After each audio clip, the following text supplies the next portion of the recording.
authority, going out to schools to promote how we can make the air cleaner around us, and working with groups of kids. A lot of you know me anyway from coming into school and doing various little projects, lessons, assemblies, all kinds of weird and wonderful activities, and with my little friend Clean Air Clive, who has been in the news and on the radio, interestingly.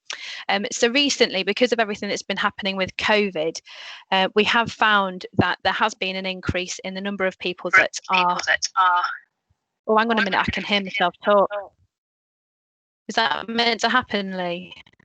Let me just check. It might be that. I'll just mute everyone just in case.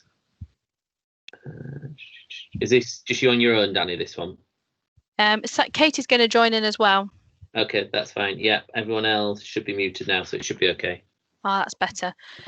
Yeah, so there has been an increase in the number of people that have been driving to school. I think for a lot of parents, there is a fear of, their children being so close together on the way to school. But we have, as a local authority, been trying to put measures in place outside lots of schools across the city. About 54 of them have had interventions put in place to widen pavements or enable walking, cycling and scooting and social distancing.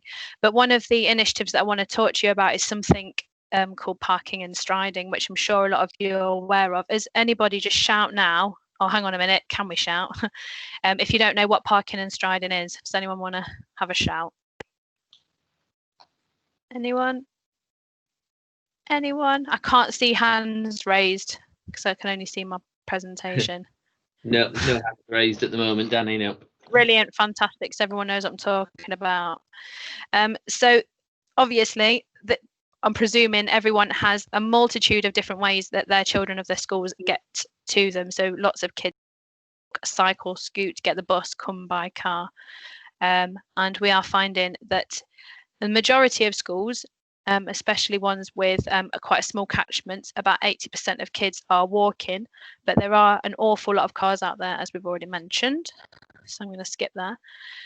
So one of the options is parking and striding. So what we're going to try and start to think about is providing areas or finding areas for schools to promote as park and stride locations. And the benefits are numerous. I mean, there are tons.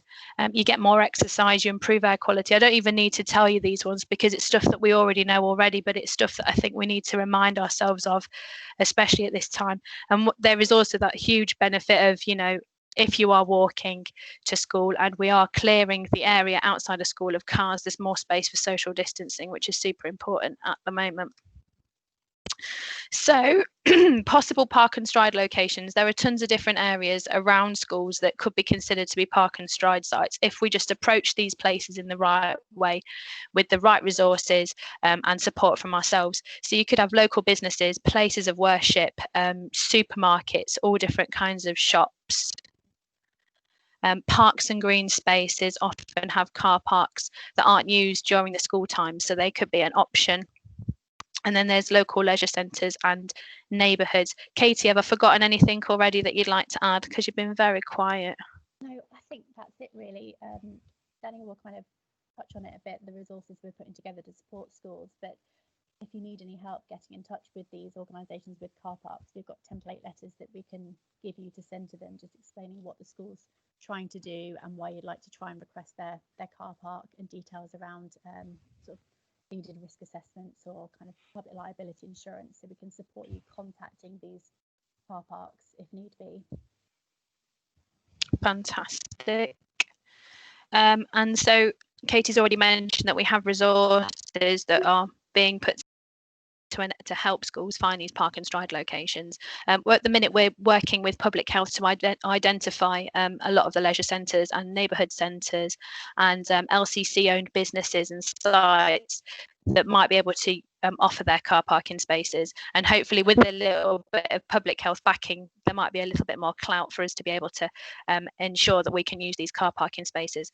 The next thing to help with parking and striding, we've been developing, or Amisha in the walking and cycling team has spent months and months and months working with a provider to put together some maps which show different Katie, describe them because I'm losing my words, please. That's okay.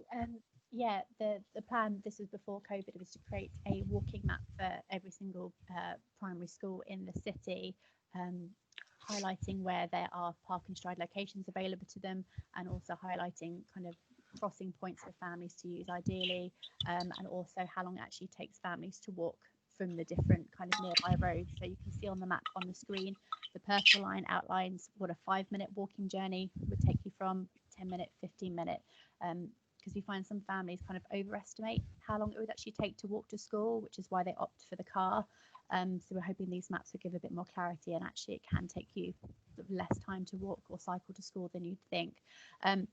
These maps, they're being produced for, I think there are 20-30 schools that have got the maps produced or ready, and we're planning to roll them out to the rest of the primary schools. Because of the detail involved in the maps, locating and organising the park and stride points and making sure we know where the bus stops are and the crossing points, they take a while to put together, but they are coming for every single school. As a placeholder for the meantime, if Danny slides to the next screen, we've created just these cursory maps for all most additional schools in the meantime, which shows the 5, 10, 15, 20-minute walking boundaries.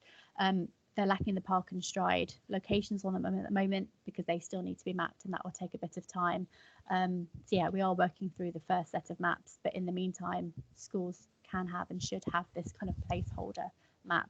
If you're not sure where these are saved, hasn't been told about where them yet, or the message hasn't got to you, yeah, we can show you where they are saved on the school's extranet.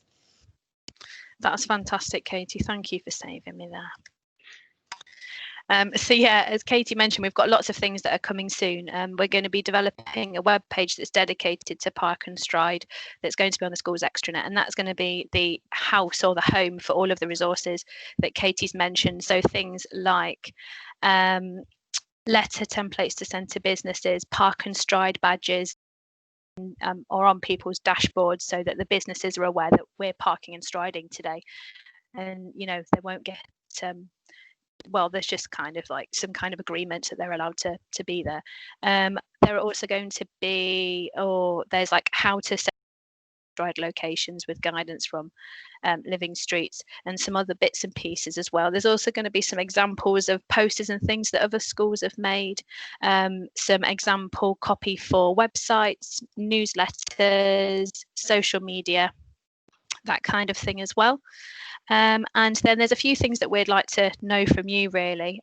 So if you could drop us a line afterwards, if you have any ideas, it'd be really helpful. So what kind of resources would be helpful to your school to enable you to set up your own Park and Stride if it was just something you were going to do yourselves? And if you have got an area in mind that you'd like to consider for a possible Park and Stride, that'd be great, because then we can work with you to try and set it up. And if you're already using an area for a Park and Stride but want to make it a little bit more formal, then it'd be great for you to get in touch as well. And there are our email addresses for you, and that is it. Thanks, Katie. No worries, thanks, Danny. Brilliant, thank you very much. I'll stop that recording.